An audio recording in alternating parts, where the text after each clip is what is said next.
Welcome to the next video in the Privacy Compliance Implementation How-To series of videos.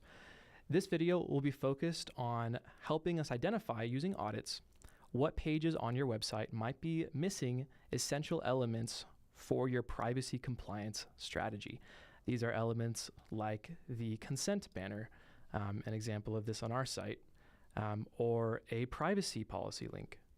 There are many elements that organizations have decided they need to have on every page if they are to be safely in compliance with whatever regional laws are part of their compliance strategy. So let's look at an example that we've set up in our California opt-in scan.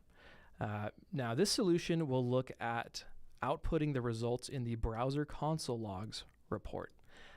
Specifically, we have a series of messages that output OP to start, and then the rest of the message is telling us if the consent management platform and the privacy policy link, if both of them individually are or are not found on a given page. So this, as an example, we can say, show me the 33 pages where the privacy policy link is allegedly missing.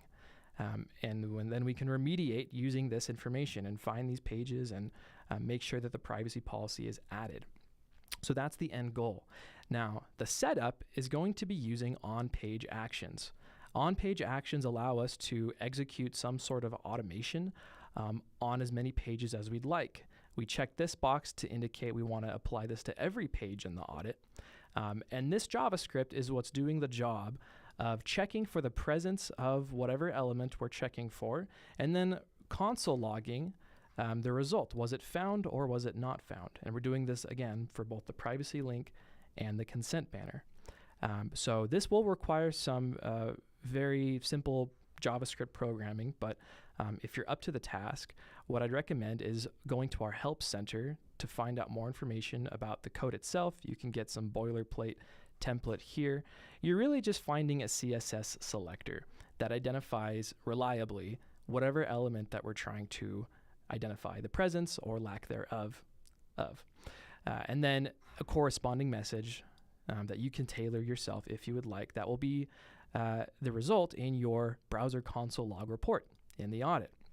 And then the final step to this setup is, if we want this to be a notification that runs on a recurring basis, we can then set up an alert for if the not result, the whatever the element is not found on a given page. And that is pretty much it. Then at that point, once you've set that up, you have achieved automated monitoring for pages that do not have your consent banner. Thanks for watching, and we'll see you in the next video.